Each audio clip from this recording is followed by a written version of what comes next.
اللہ تبارک و تعالیٰ شیطان کا ذکر کرتے ہوئے ارشاد فرماتا ہے افتتخذونہ وذریتہ اولیاء من دونی، کہ تم شیطان کو اور اس کی اولاد کو مجھے چھوڑ کر اپنا دوست بناتے ہو. مجھے تو چھوڑ دیا، شیطان کو اور اس کی اولاد کو اپنا دوست بنا رہے ہو. ایسا بہت دیکھنے کو ملے گا ہمیں کہ ایک انسان ایسی حرکتیں کرتا ہے کہ گویا وہ شیطان ہے، انسان نہیں. انسان تو ہے لیکن وہ شیطان کا دوست بن گیا، شیطان کا دوست بن گیا اور شیطان اس کا دوست. دونوں میں تعلقات ہو گئے ہیں اور اس کو پتا بھی نہیں ہے کہ میں شیطان کے فتنے میں پڑ چکا ہوں، شیطان کی پریشانیوں میں مبتلا ہو چکا ہوں. اسی لیے ہر انسان کو چاہیے کہ جن و شیاطین سے بچنے کی کوشش کریں. ایک اور سوال ہے، جب جنات میں عورتیں ہوتی ہیں، جنات کی شادی ہوتی ہے، تو کیا یہ ممکن ہے انسان اور جن کی شادی ہو سکے؟ کسی مرد کی شادی جنی سے، کسی جن کی شادی عورت سے، انسانی عورت سے، کیا یہ ممکن ہے؟ قرآن حدیث سے ہمیں یہ پتا چلتا ہے کہ یہ ممکن نہیں ہے، اس لیے کہ اللہ تبارک و تعالیٰ ارشاد فرماتا ہے وَمِنْ آيَاتِهِ أَنْ خَلَقَ لَكُم مِّنْ أَنفُسِكُمْ أَزْوَاجًا لِتَسْكُنُوا إِلَيْهَا. اللہ تبارک و تعالیٰ کی نشانیوں میں سے ایک نشانی ہے کہ اللہ نے تم ہی میں سے تمہارا جوڑا بنایا. تم انسان ہے، انسان سے ہی اللہ تبارک و تعالیٰ نے تمہارا جوڑا بنایا. جنات میں سے تمہارا جوڑا نہیں ہو سکتا. تمہاری جن سے تمہارا جوڑا بنایا. قرآن مجید میں اور بھی بہت ساری جگہ اس طرف ہمیں اشارہ ملے گا. اور پھر اللہ تبارک و تعالیٰ نے شادی کا مقصد کیا بیان کیا؟ لِتَسْكُنُوا إِلَيْهَا، تاکہ تم اس سے سکون حاصل کرو. ایک انسان کی جن سے شادی ہو تو سکون حاصل ہو ہی نہیں سکتا، ممکن ہی نہیں. اس لیے یہ درست نہیں ہے، ایسا نہیں ہو سکتا.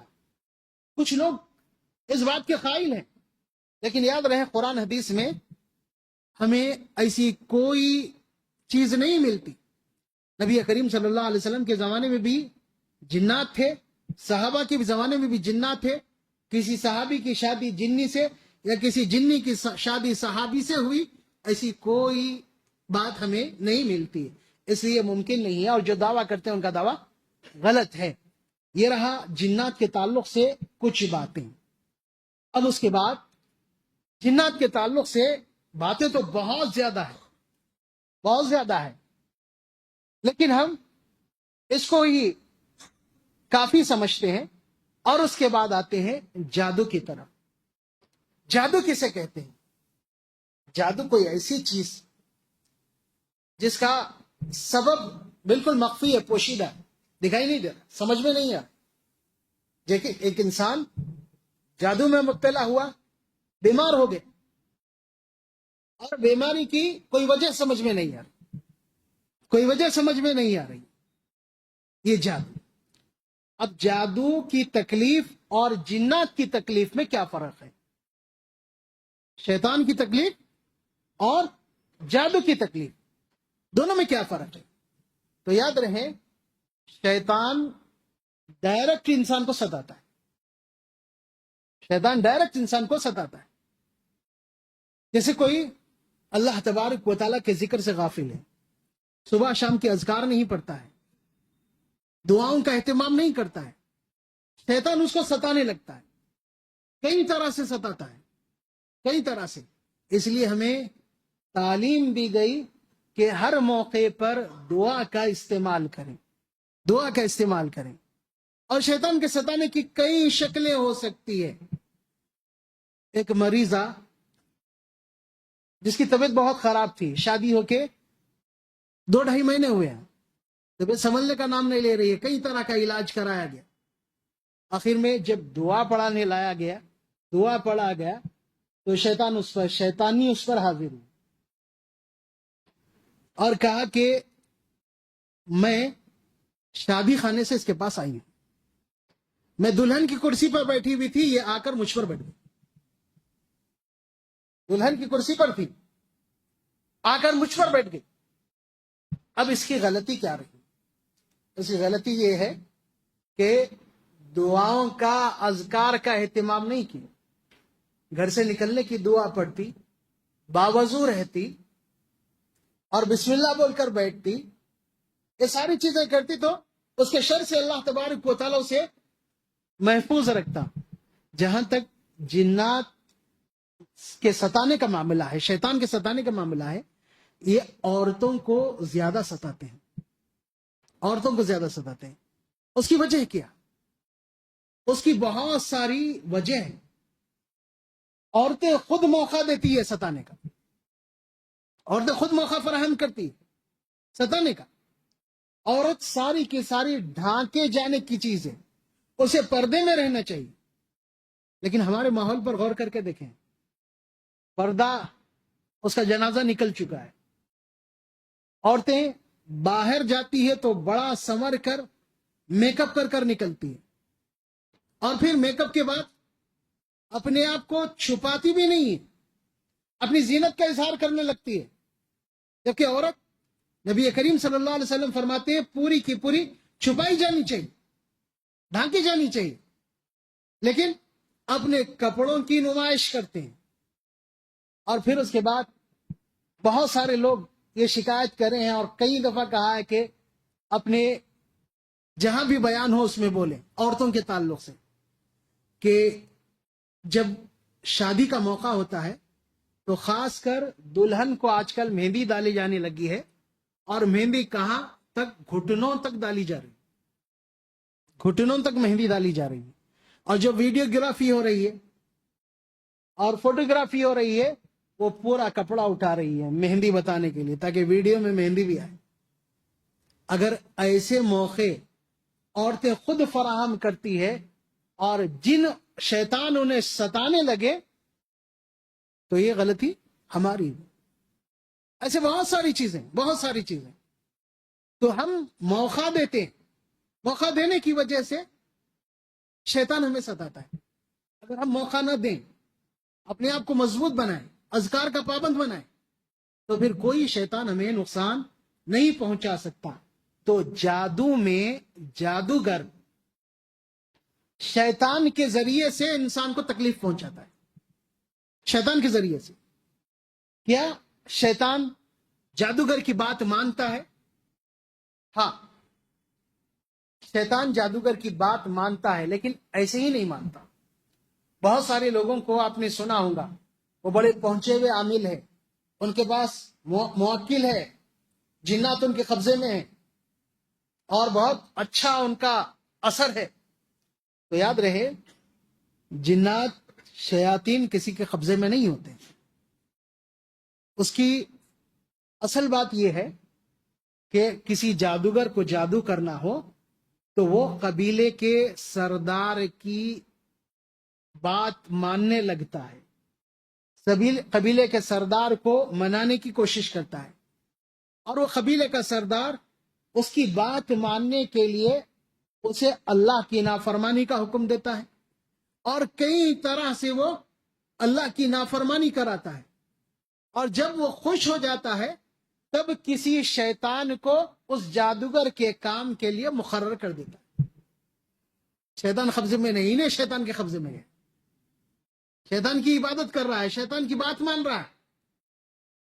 اس کے پاس طاقت نہیں ہے، اس کے قبضے میں نہیں ہے کہ جیسا چاہے کام لے. نہیں، اس کو بہت پاپڑ بیلنے پڑتے ہیں، غلط کام کرنا پڑتا ہے. اور غلط کام کیسے کیسے ہو سکتے ہیں، اس کی کئی شکلیں لوگوں نے اپنے تجربات کے مطابق بیان کی، کہ جادوگر کتنی حد تک گر سکتا ہے اور کتنی حد تک اللہ تبارک و تعالیٰ کی نافرمانی کر سکتا ہے. یہاں تک کہ قرآن مجید کو غلاظت کے ذریعے لکھا جاتا ہے، قرآن مجید کی توہین کی جاتی ہے، قرآن مجید کی بے حرمتی کی جاتی ہے. ایسی بہت ساری چیزیں کرنے پر جب وہ قبیلے کا سردار خوش ہوتا ہے تب اس کو اس کا کام کرنے کے لیے کسی کے سپرد کرتا ہے، یہ تمہارا کام کرے گا. اس لیے جادوگر یہ خود طاقتور نہیں ہوتا ہے بلکہ ایک بڑے شیطان کے اثر میں ہوتا ہے. بہت سارے لوگ جادو کا انکار کرتے ہیں، جبکہ جادو نبی کریم صلی اللہ علیہ وسلم کی احادیث سے، قرآن مجید کے مطالعے سے ہمیں معلوم ہوتا ہے کہ جادو اللہ تبارک و تعالیٰ نے انسان کی آزمائش کے لیے رکھی ہے. قرآن مجید میں بہت سارے مقامات پر اس کا تذکرہ، نبی کریم صلی اللہ علیہ وسلم کی بہت ساری احادیث میں اس کا تذکرہ. جو لوگ جادو کا انکار کرتے ہیں، شروع میں یہ لوگ تھے معتزلہ، گمراہ فرقہ تھا. انہوں نے جادو کا انکار کیا اور انہی کی باتیں، انہی کی چیزیں ہمارے پاس چلی آ رہی. اور جو موجودہ زمانے میں اپنے آپ کو روشن خیال مسلمان کہتے ہیں. روشن خیال مسلمان کون لوگ کہتے ہیں اپنے آپ کو؟ جو نہ قرآن کو مانتے نہ حدیث کو مانتے، بس نام مسلمان ہے، اور تہذیب اور فکر پوری غیر مسلم ہے، اور غیر اسلامی تہذیب، غیر اسلامی فکر کو یہ روشن خیالی سمجھتے ہیں، بہت اچھا سمجھتے ہیں. اس طرح کے لوگ بھی جادو کا انکار کرتے ہیں، جبکہ قرآن اور حدیث میں اس کا تذکرہ موجود ہے اور ہر زمانے میں یہ چیز رہی ہے. موسیٰ علیہ السلام کا تذکرہ ملے گا تو وہاں پر بھی معلوم ہوگا کہ موسیٰ علیہ السلام کا مقابلہ جادوگروں سے ہوا. سلیمان علیہ السلام کا ذکر بھی ہمیں ملتا ہے. اللہ تبارک و تعالیٰ نے سورہ بقرہ آیت نمبر 102 میں سلیمان علیہ السلام کا تذکرہ کیا، ہاروت ماروت کا ذکر کیا اور فرمایا وما کفر سلیمان، سلیمان نے کفر نہیں کیا، سلیمان نے کفر نہیں کیا. ان آیات کے شان نزول کے بارے میں مفسرین کہتے ہیں کہ جب نبی کریم صلی اللہ علیہ وسلم سے یہودیوں نے سلیمان علیہ السلام کا تذکرہ انبیاء کے درمیان سنا، انبیاء علیہ السلام کے تذکرے میں سلیمان علیہ السلام کا تذکرہ، سلیمان بھی نبی، تو یہودی کہنے لگے ارے سلیمان تو جادوگر تھے، نبی کیسے بن گئے؟ تب اللہ تبارک و تعالی نے قرآن مجید کی آیت نازل فرمائی وَاتَّبَعُوا مَا تَتْلُو الشَّيَاطِينُ عَلَى مُلْكِ سُلَيْمَانَ. ہوا یہ تھا کہ سلیمان علیہ السلام کے زمانے میں جادو بہت زیادہ ہو گیا تھا اور لوگ جادو کے ذریعے سے، جادوگر لوگوں کو ستانے لگے تھے.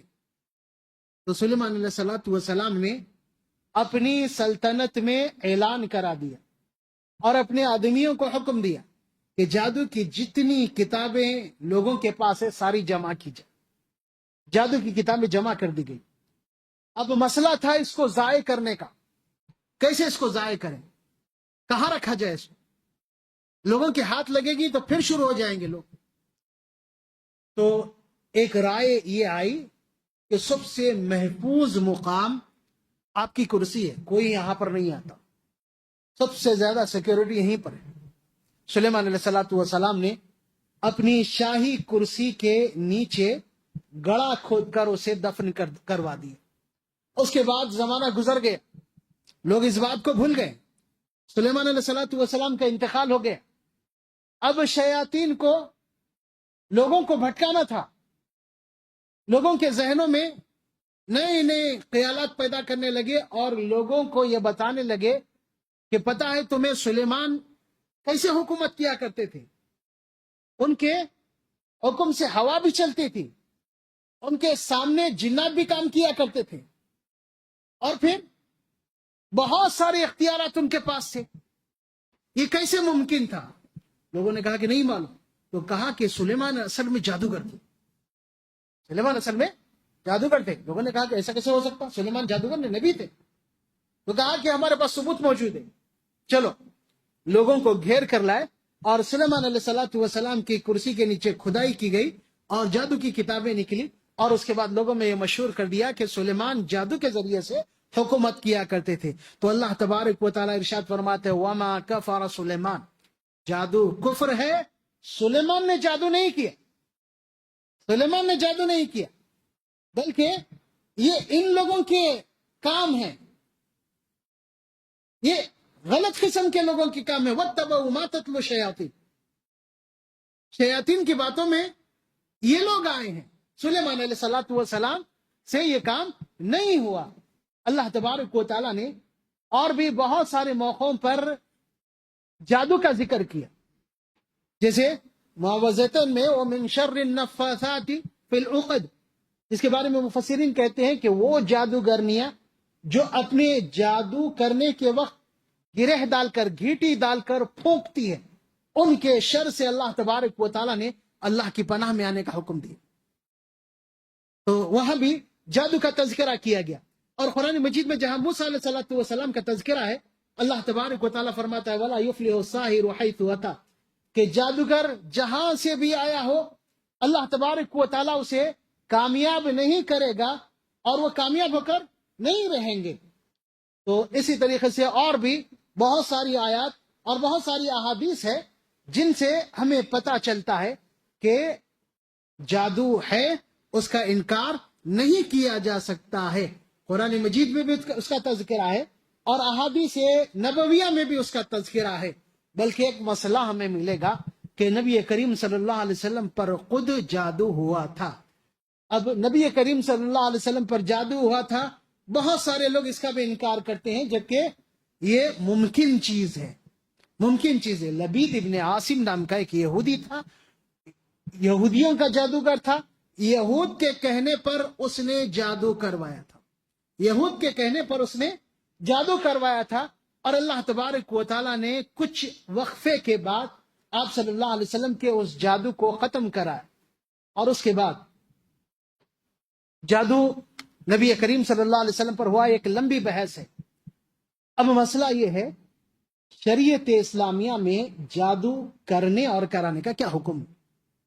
بہت سارے مسلمان آپ دیکھیں گے جادوگروں کے پاس لائن لگائے ہوئے ہوں گے، جادوگروں کے پاس۔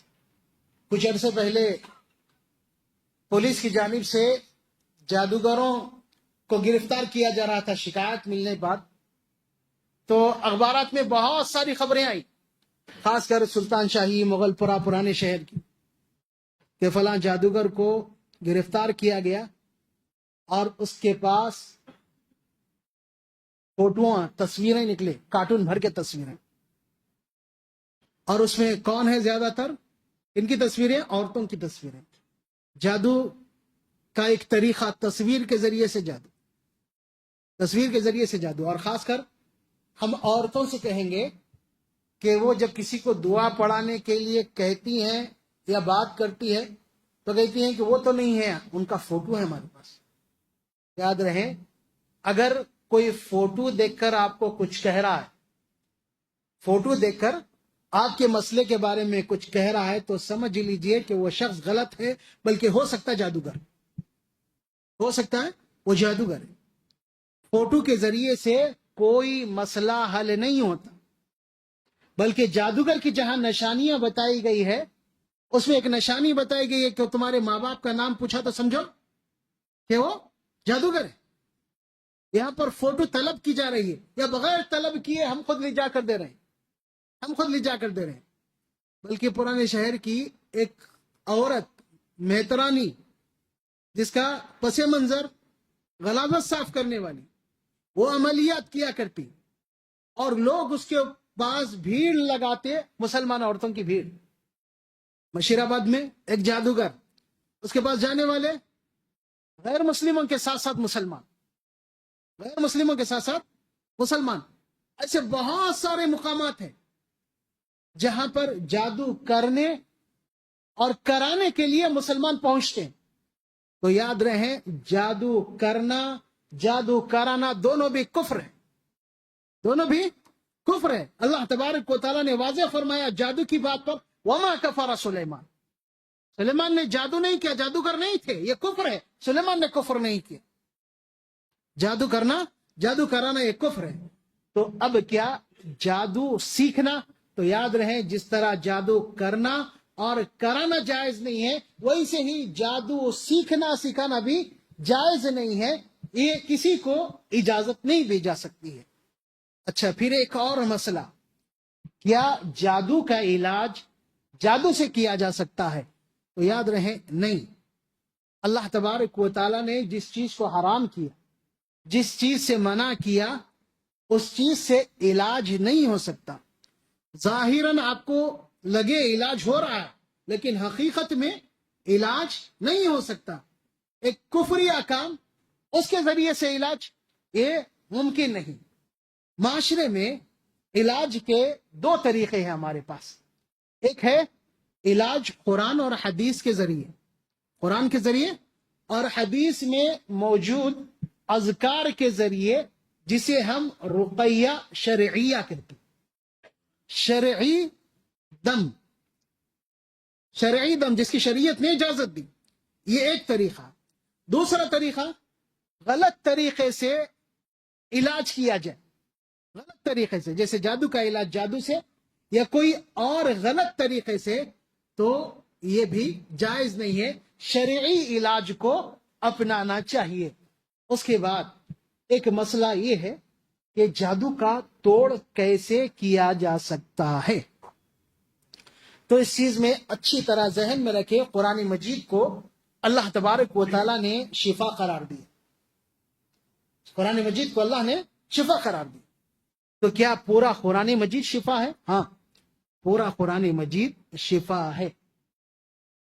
اب ہم قرآن پڑھتے ہیں لیکن ہم کو شفا نہیں مل رہا ہے، تو یاد رہے قرآن شفا ہے، یہ بالکل برحق ہے. شفا ہمیں حاصل نہیں ہو رہی ہے، اس میں یا تو ہماری کوتاہی ہے یا پھر ہماری آزمائش.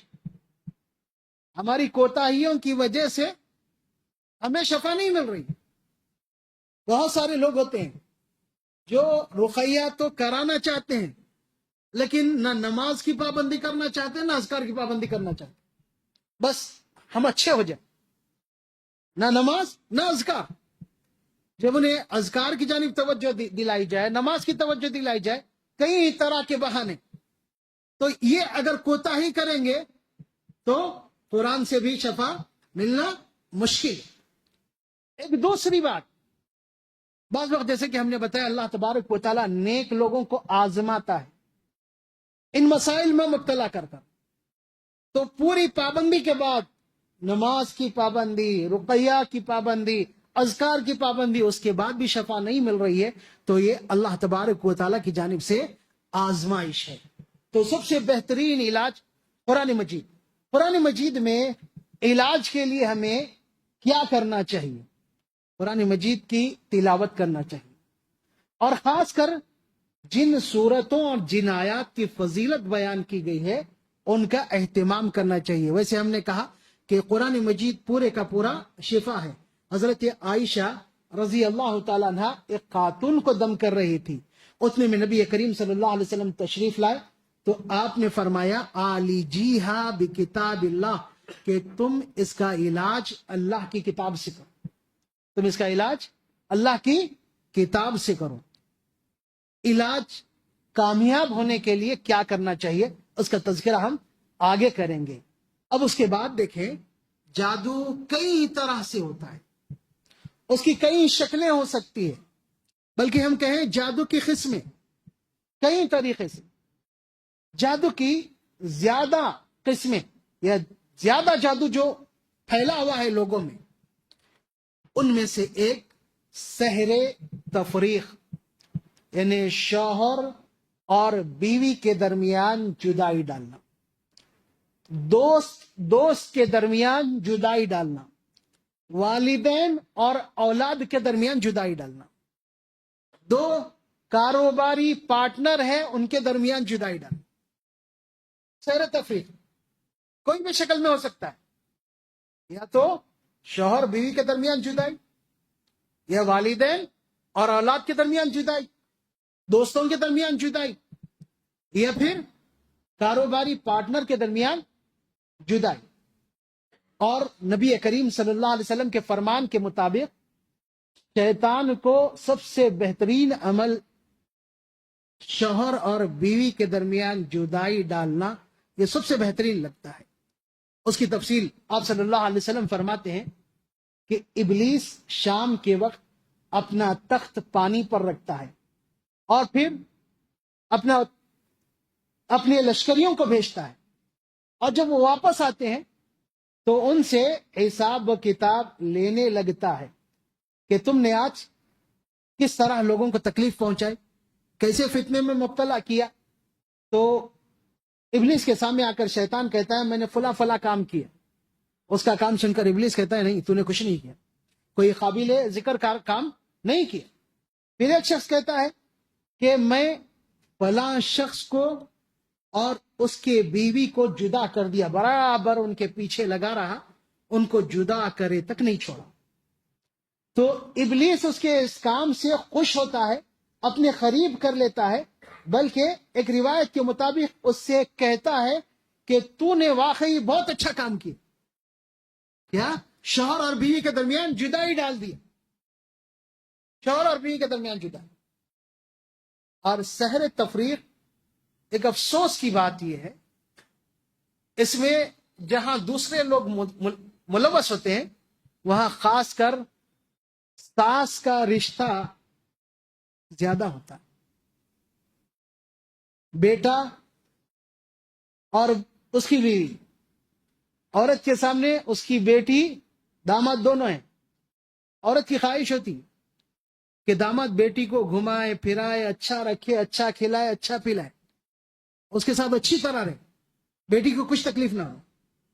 لیکن جہاں سے بیٹے کا مسئلہ آتا ہے, تھوڑا بیٹا بیوی پر توجہ دینے لگے, اسے گھومنے پھرنے لے جانے لگے, باہر کھانے لگے, اس کے ساتھ اچھا رہنے لگے, تو تکلیف شروع ہو جاتی, تکلیف شروع ہو جاتی.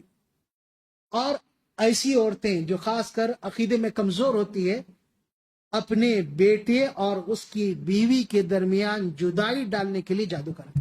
ایسے بہت سارے واقعات, بہت سارے واقعات. کون ملوث؟ خود متاثر کی ماں. ماں جادو کرائی ہے بیٹے پر تاکہ وہ بیوی سے دور ہو جائے, بیوی سے علیحدہ ہو جائے. ویسے ہی ماں باپ کے درمیان بھی جدائی ڈالنے کے لیے جادو کرایا جاتا ہے. کون جادو کرائے گا؟ کوئی بھی ہو سکتا ہے, رشتہ دار بھی ہو سکتے ہیں جس میں ان کا فائدہ ہو, یا ان کے ملنے جلنے یا ان کے خوش رہنے سے انہیں تکلیف ہو. ایسے بھی لوگ جادو کرا سکتے ہیں. دوستوں کے درمیان بھی جدائی ہو سکتی ہے. کاروبار کسی کا اچھا چل رہا ہے, دیکھا نہیں جاتا, کاروبار کو نقصان پہنچانے کے لیے دو پارٹنروں کو بھیڑا دیا جاتا ہے, جادو کے ذریعے, شیطان کے ذریعے انہیں الگ کر دیا جاتا ہے, جس کے بعد کاروبار پورا ختم ہو کر رہ جاتا ہے. تو یہ جدائی والا جادو, جادو کی ایک قسم. اور دوسری قسم جادو کی محبت والا جادو, کہ محبت پیدا ہو جائے. محبت کس میں پیدا ہو؟ جیسے کہ ہم نے یہ ساری چیزیں ذکر کی, انہیں میں شوہر اور بیوی میں محبت, اور کرانے والی کون؟ ساس ہوتی ہے. چاہتی ہے کہ داماد بیٹی پر زیادہ توجہ دے, بیٹی کو اچھا رکھے. داماد بیٹی سے خوش نہیں ہے تو اسے خوش کرنے کے لیے, اسے قریب کرنے کے لیے یہ جادو کرایا جاتا تھا کہ دونوں کے درمیان محبت پیدا ہو. اور پھر اس کی بہت ساری علامتیں ہیں, بہت ساری علامتیں, کہ سحر محبت اگر کسی کے درمیان ہو جائے تو کیا ہوتا ہے. دونوں کا لگاؤ بہت زیادہ غیر ضروری, اور پھر دونوں ایک دوسرے کے بغیر نہیں رہ سکتے, بہت زیادہ بے چینی کا مظاہرہ کرتے ہیں, بے چینی کا مظاہرہ. باہر جاتا ہی نہیں ہوں, گھر میں بیوی کے پاس ہی رہنا پسند کرے گا. لیکن یاد رہے اس کے الٹے اثرات بھی ہوتے ہیں, الٹے اثرات بھی ہوتے ہیں. اس جادو کی وجہ سے شوہر بیمار پڑ سکتا ہے, بلکہ بہت زیادہ تکلیف اٹھا سکتا ہے, سالوں بیمار رہ سکتا ہے. اسی طریقے سے خود بیوی پر اس کا اثر ہو سکتا ہے, اور نتیجہ الٹا ہو سکتا ہے. محبت کے وجہ وہ شوہر سے نفرت کرنے لگتی. جادو کرایا محبت کے لیے, لیکن اس کا ایک منفی اثر, وہ بجائے محبت کے نفرت کرنے لگتی ہے. اور پھر وہ اپنے رشتہ داروں سے بھی نفرت کرنے لگتا ہے, چاہے مرد ہو یا عورت. اپنے رشتہ داروں سے، خود اپنے رشتہ داروں سے بھی نفرت کرنے لگی. اور پھر اس کے بعد اس کے اسباب میں غور کریں تو جیسے کہ ہم نے کہا کہ عموماً داماد کے بیٹی سے قریب کرنے کے لیے یہ جادو کیا جاتا ہے، لیکن شرعی طور پر ہمیں ایسی بہت ساری تعلیمات دی گئی ہیں، خاص کر عورتوں کو، جس سے وہ شوہر کو قریب کر سکتی ہے. جیسے کہ ہم نے بتایا کہ شوہر کے لیے سنورنا، شوہر کے لیے اپنے آپ کو تیار کرنا، یہ ایک طریقہ ہے. شوہر سے اچھی گفتگو کرنا، شوہر کے تھکاوٹ کا خیال رکھنا، شوہر کے وقت پر کھانے پینے کا خیال رکھنا، شوہر کے آرام کا خیال رکھنا، یہ وہ چیزیں ہیں جو محبت پیدا کرتی ہے. ہم یہ ساری چیزیں نہیں کرتے.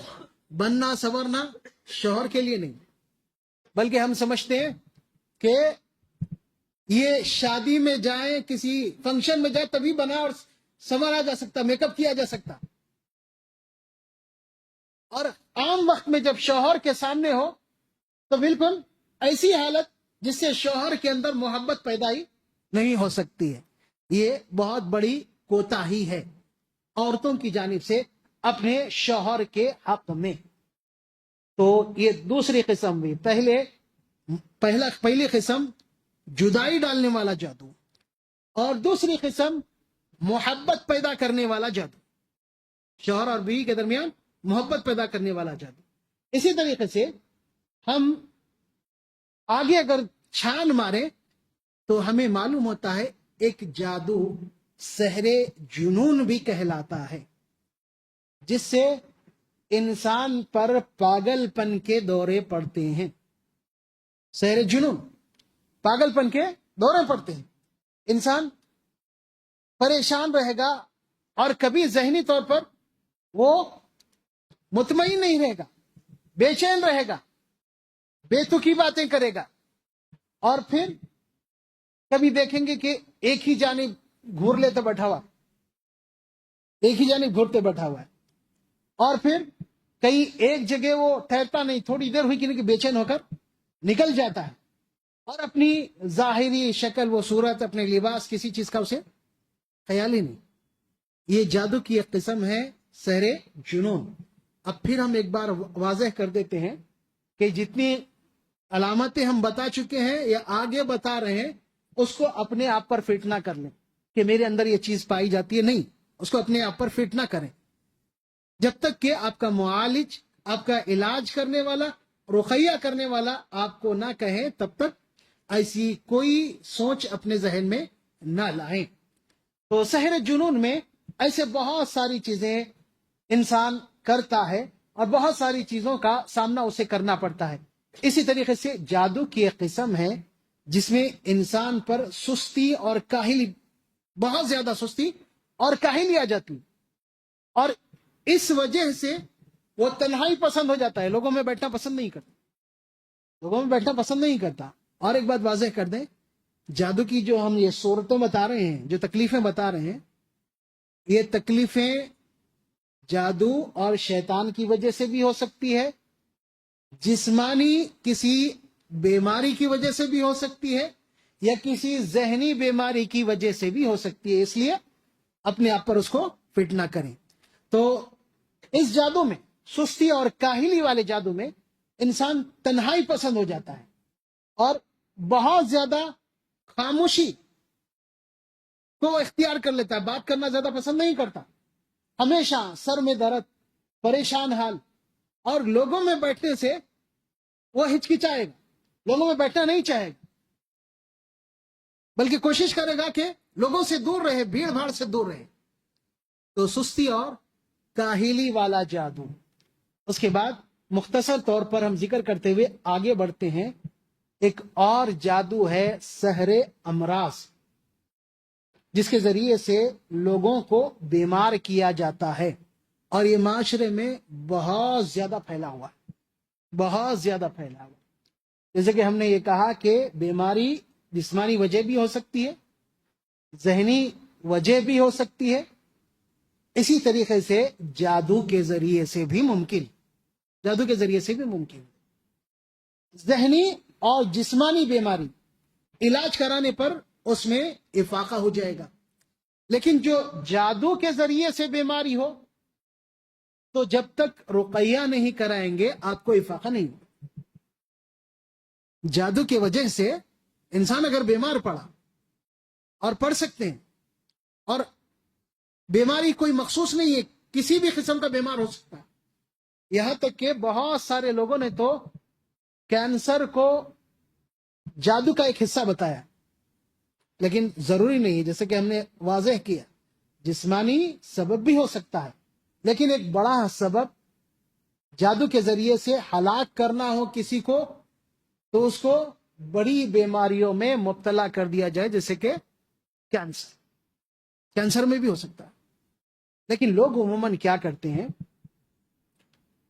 اس جانب توجہ نہیں دیتے کہ رقیہ کرایا جائے اور پھر اس کے بعد دم کرایا جائے، اس کے بعد علاج کرایا جائے، اور علاج کے ساتھ رقیہ کرایا جائے، اس پہ توجہ نہیں. پہلے علاج کی جانب جاتے ہیں، الگ الگ جگہ، یہاں افاقہ نہیں ہوا، وہاں افاقہ نہیں ہوا، یہاں تک کہ وہ کینسر اپنے آخری سٹیج میں پہنچ جاتا ہے. اب یاد آتا ہے کہ نہیں، رقیہ کرانا چاہیے. اب رقیہ کرانے سے اللہ ماشاءاللہ کسی کو فائدہ ہوتا ہے. کیوں؟ مرض بالکل انتہا کو پہنچ چکا ہے. مرض بالکل انتہا کو پہنچ چکا ہے. اللہ جسے شفا دینا چاہے اسے کوئی روک نہیں سکتا. پھر بھی یاد رہے، تو بہت سارے لوگ بیماریوں میں مبتلا ہوتے ہیں، علاج کراتے، علاج میں اگر تھوڑی سی مشکل آ رہی ہے تو انہیں رقیہ کا سہارا لینی چاہیے. اگر کچھ نہیں نکلا بہت اچھی بات ہے، ایک شک شبہ ذہن سے نکل جائے گا، ذہنی طور پر مطمئن ہو جائیں گے ہم، چلو ایسی کچھ بھی نہیں ہے. کیوں؟ اس واسطے سے کہ آپ کوئی انسان بیمار پڑتا ہے تو عیادت کرنے والے 36 قسم کے خیالات اس کے دماغ میں ڈالتے ہیں. یہ ہو گیا ہوں گا تمہارے کو، وہ ہو گیا ہوں گا، اس کی وجہ سے ہو رہا، اس کی وجہ سے ہو رہا، بہت ساری وجوہات اس کا دماغ خراب کر رکھ دیتے ہیں. تو ایسی بیماریاں ہوں تو علاج کے ساتھ رقیہ بھی کرانا چاہیے. ہمارے پاس ایک مریضہ لائی گئی تھی جس کے کان میں مرض کی وجہ سے بہت زیادہ پریشان، یہاں تک کہ اس کے پورے ٹیسٹ ہو گئے، دوائیں اور جو ہو سکتا تھا دیا جا رہا ہے اسے، اور کان سے پیپ بہ رہا ہے اور پیپ کے ساتھ کیڑے نکل رہے ہیں بہت زیادہ. جب رقیہ کرایا گیا تو 8 دن کے اندر اللہ تبارک و تعالیٰ نے اسے شفا دی، اس کے بعد وہ بالکل ٹھیک ہو گئی. تو ایسے کئی مثالیں ہیں جن میں جادو کے ذریعے سے کسی مرض میں مبتلا کر دیا جاتا ہے. تو اس کا ذہن میں رکھنا چاہیے، علاج کے ساتھ ساتھ خود سے اپنے آپ پر بھی دم کرنا چاہیے، خود بھی دعائیں اور اذکار وغیرہ پڑھتے رہنا چاہیے.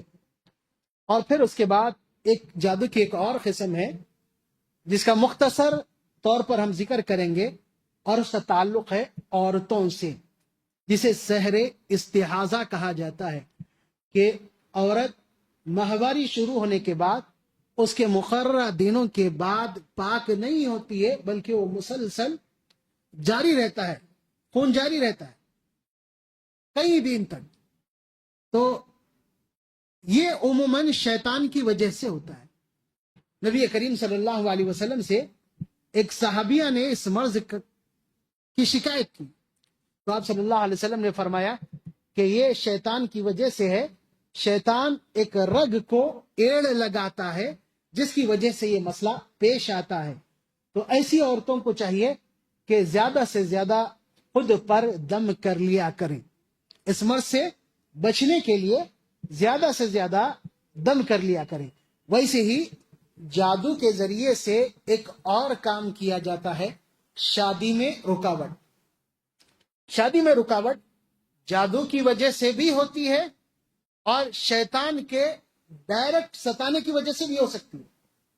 ایسی بہت ساری مثالیں ہیں کہ لڑکی پر شیطان ہے، تکلیف اسے کچھ نہیں ہو رہا اور اس کا رشتہ نہیں ہو رہا، اور جب رقیہ کرایا گیا تب پتہ چلا کہ شیطان اس پر حاوی ہے، اور جب وہ اسے چھوڑتا ہے تو اس کا رشتہ ہو جاتا ہے. تو یہ بھی ایک قسم کی شیطانی تکلیف ہے. یا تو شیطان ڈائریکٹ تکلیف دیتا ہے، یا لوگ جادو کراتے ہیں اس کے لیے کہ شادی میں رکاوٹ ہو اور شادی اس کی نہ ہو پائے.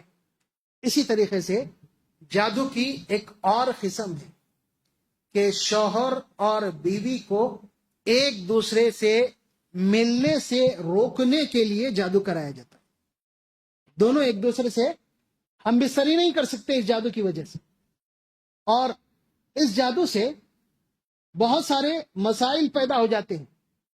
شوہر پر اگر جادو کرایا گیا وہ بیوی کے قریب نہیں جانا چاہتا، بیوی کے قریب نہیں جانا چاہتا. قریب گیا بھی تو وہ اپنے آپ میں وہ کمزور محسوس کرنے لگتا کہ میں بیوی کے قابل نہیں ہوں. اسی طریقے سے اگر بیوی کو کرایا جائے تو وہ شوہر کے قریب آنے کو پسند نہیں کرتی. شوہر اسے چھیے، اس کے قریب آئے، یہ اسے پسند نہیں ہوتا، نہیں چاہتی وہ. اور ایک اور چیز اسی جادو میں کہ جب شوہر ہم بستری کا ارادہ کرے تو عورت کو خون آنا شروع ہو جائے، بیوی کو خون آنا شروع ہو جائے اور وہ جماع کے قابل نہ رہیں. تو ایسی اور بھی بہت ساری چیزیں، بہت ساری باتیں اس تعلق سے ہیں، ہم مختصر طور پر ذکر کیے ہیں. اسی طریقے سے ایک اور ہے شیطانی تکلیف اور جادوئی تکلیف، اولاد سے محرومی. یہ دو وجہ سے بھی ہو سکتی ہے. شیطان ڈائریکٹ بھی کر سکتا ہے، یا کوئی جادو کرائے تو اس سے بھی ہو سکتا ہے.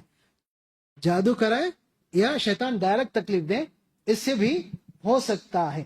تو بہت ساری مثالیں اس کی ہمارے پاس ہے. اولاد نہیں ہو رہی تھی، جب رقیہ کرایا اللہ تبارک و تعالیٰ نے اولاد سے نوازا. اب اس کے بعد ایک اور مسئلہ ذہن میں رہے، جیسے کہ ہم نے بتایا کہ تکلیف، مصیبت، یہ ساری چیزیں اللہ کی اجازت سے ہوتی ہیں. ویسے ہی جادو کا اثر بھی اللہ کی اجازت سے ہوتا ہے. جادوگر تو جادو کرتا ہے لیکن اس کا اثر بغیر اللہ کی اجازت کے نہیں ہوتا ہے.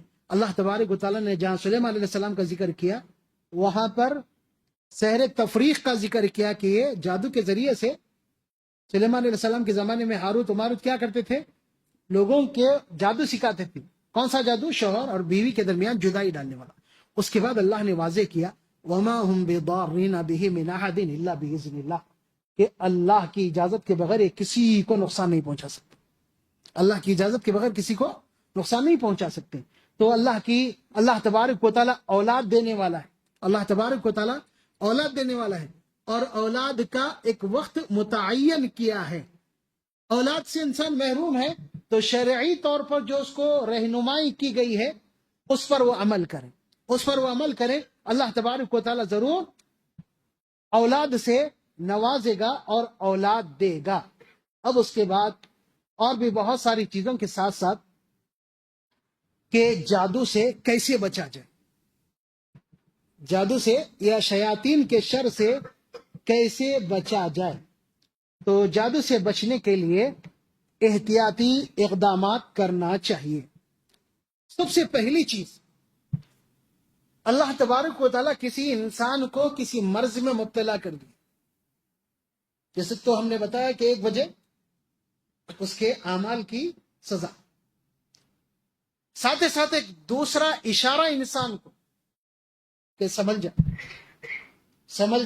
جیسے کوئی کینسر میں مبتلا ہوا تو اللہ تبارک و تعالیٰ گویا اسے ایک اشارہ دے رہا ہے کہ تیرے پاس وقت تھوڑا ہے، وقت تھوڑا ہے، سمجھ جا، ورنہ مشکلات اٹھانی پڑے گی. تو سب سے پہلے ہم کو کیا کرنا چاہیے؟ سب سے پہلے توبہ کرنا چاہیے، اور توبہ کرنے کے بعد اپنے آپ کو مضبوط کرنا چاہیے. کس میں؟ ایمان میں بھی، عمل میں بھی. لیکن لوگوں کی ہم حالات دیکھیں گے، جیسے کہ ہم نے بتایا، چاہتے ہیں ان کی تکلیف دور ہو جائے، وہ سدھرنا نہیں چاہتے، نہ اپنے عقیدے کو سدھارنا چاہتے ہیں، نہ نمازوں کی پابندی کرنا چاہتے ہیں، نہ اذکار کی پابندی کرنا چاہتے ہیں، بس ہماری تکلیف دور ہو جائے. اور اس کے لیے جلدی، بہت جلدی مچاتے ہیں. فلاں کے پاس 2 دن گئے، 3 دن گئے، نہیں ہوا، پھر فلاں کے پاس گئے، پھر فلاں کے پاس گئے، مہینوں برسوں اسی طرح گزار دیتے ہیں، مہینوں برسوں. جبکہ ایک اور چیز اپنے عقیدے کے سدھار، عمل کے سدھار کے ساتھ ساتھ صبر کرنا ہے. اللہ نے کتنے عرصے کے لیے اس کی آزمائش رکھی ہے ہمیں نہیں معلوم. صبر کرنا ہے. اللہ نے اپنے نبی ایوب علیہ السلام کو 18 سال آزمایا. ہم 18 گھنٹے صبر کرنا نہیں چاہتے. 18 گھنٹے صبر. اب اس کے بعد اذکار کی پابندی. اذکار میں خصوصاً صبح و شام کے اذکار. وقت کم ہے، اس کی تفصیل میں گئے بغیر ہم مختصر طور پر بول رہے ہیں. صبح اور شام کے اذکار کی پابندی. اور ہم صبح کے اذکار کی پابندی کریں گے، اللہ شام تک ہماری حفاظت کرے گا. ہم شام کے اذکار کی پابندی کریں گے، اللہ تبارک و تعالیٰ صبح تک ہماری حفاظت کرے گا. وہ ہم ایک محفوظ قلعے میں، ہم محفوظ قلعے میں ہے نا. اب اس کے بعد اور بھی بہت ساری چیزیں، جیسے اجوا کھجور کا استعمال. نبی کریم صلی اللہ علیہ وسلم کے فرمان کے مطابق اجوا کھجور جو روز 7 عدد استعمال کرتا ہے صبح سویرے، اسے زہر اور جادو اثر نہیں کرتا. زہر اور جادو اثر نہیں کرتا. کوشش کرے مدینہ کا اجوا، اگر مدینہ کا نہیں تو کم سے کم کوئی بھی اجوا استعمال کیا جا سکتا ہے. اسی کے ساتھ ساتھ ایک اور چیز، باوضو رہنے کی پوری کوشش کرنا چاہیے. باوضو رہنے کی. ہم خالی نماز کی وقت وضو کرتے ہیں، ٹھیک ہے، لیکن کوشش کریں باوضو رہیں. باوضو رہنے سے اللہ تبارک و تعالیٰ بہت سارے شر سے ہمیں بچا لیتا ہے، بہت سارے شر سے. اب ہم اگر سوچیں باوضو رہنا بولتے ہمیں بہت گراں گزرے گا، صبح سے شام تک کیسا وضو ٹوٹتے رہے گا ہمارا. نہیں، اگر ہم باوضو رہنے کی کوشش کریں گے، اللہ تبارک و تعالیٰ ہمارے مرض کے بہت سارے مسائل حل کرے گا. بہت سارے مسائل باوضو رہنے سے. اور نبی کریم صلی اللہ علیہ وسلم فرماتے ہیں کہ وضو کی حفاظت ایک مومن ہی کر سکتا ہے. ایک مومن ہی وضو کی حفاظت کر سکتا ہے. تو باوضو رہنے کی کوشش کرنا چاہیے. اور خاص کر رات میں بستر پر جانے سے پہلے وضو کرنا چاہیے.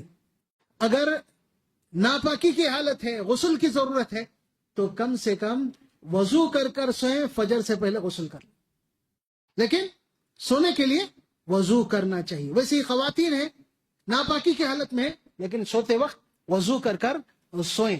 اسی طریقے سے اور بھی بہت ساری دعائیں وغیرہ اور بہت ساری چیزیں بتائی گئی ہے. اور جادو کے تعلق سے بھی اور بہت ساری چیزیں ہیں. ایک اور مسئلہ ہے ہمارے پاس، نظر بد کا. جس طرح شیطان کی تکلیف ہوتی ہے، جادو سے تکلیف ہوتی ہے، ویسے ہی نظر بد سے بھی تکلیف ہوتی ہے. نظر بد سے بھی تکلیف ہوتی ہے، بلکہ نظر بد کی تکلیف جادو کے تکلیف سے کم نہیں ہوتی.